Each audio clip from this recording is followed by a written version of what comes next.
The boy looked much the same as the other kids in his class. New faces arrived almost daily from faraway places, so it wasn't his appearance that made him different.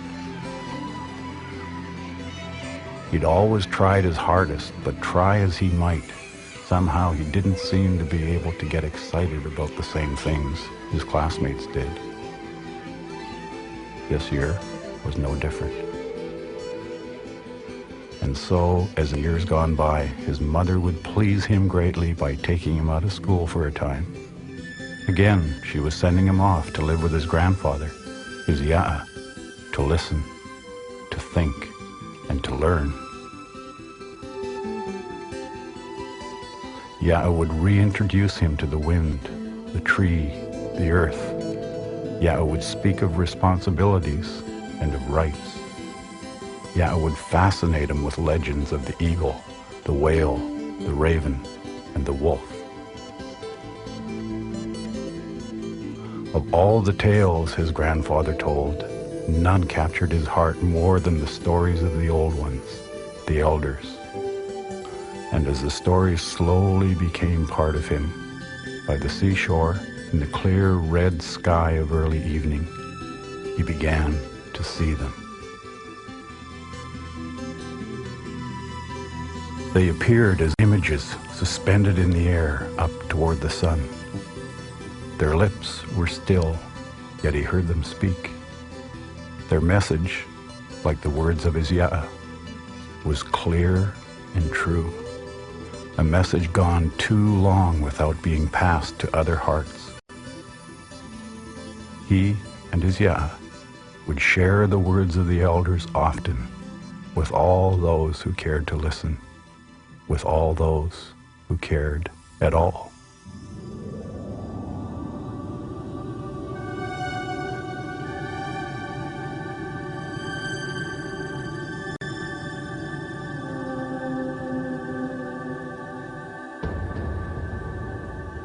They told me to tell you they believed you when you said you'd take a stand. They thought you knew the ways of nature. They thought you respected the land. They want you to know that they trusted you with the earth, the water, the air, with the eagle, the hawk and the raven, the salmon, the whale, and the bear.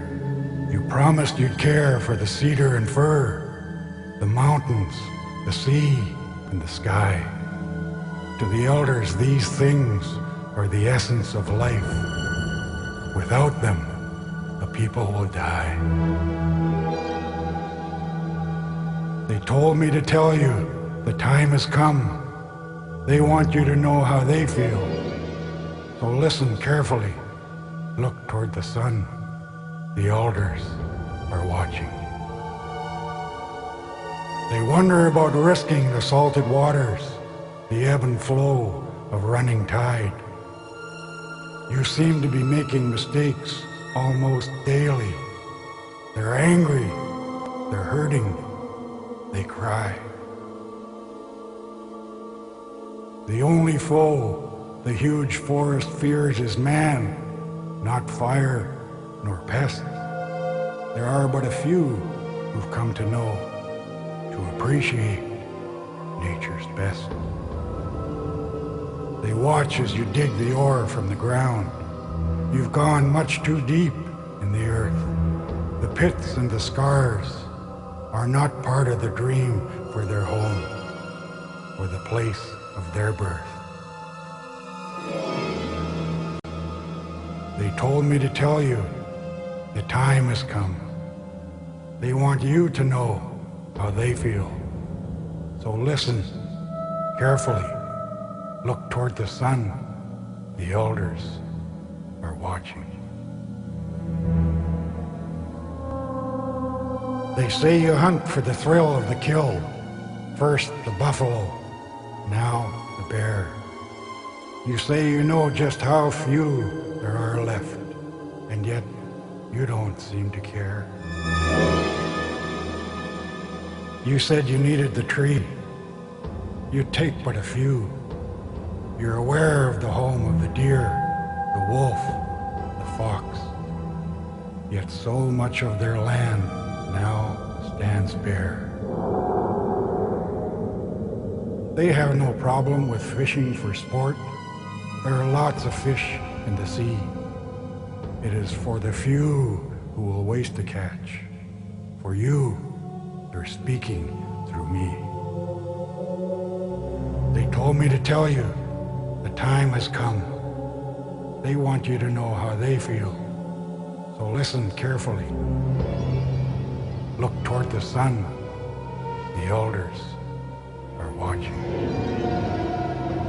They're starting to question the things that you said about bringing so much to their land. You promised you'd care for their daughters and sons, that you'd walk with them, hand in hand. But with every new moon, you seem to be more concerned with your wealth than the few women and children, their bloodline, their heartbeat, who are now so dependent on you. You're offering to give back bits and pieces of the land they know to be theirs. Don't think they're not grateful. It's just hard to say so when wondering just how much you care. They told me to tell you the time has come. They want you to know how they feel. So listen carefully. Look toward the sun. The elders are watching. Now, friend, be clear and understand not everything's dark and glum. They're seeing some things that are making them smile, and that's part of the reason I've come. The color green has come back to the land. It's for people who feel like me, for people who treasure what nature gives, for those who help others to see, for those whose actions show the world they see the way things should be.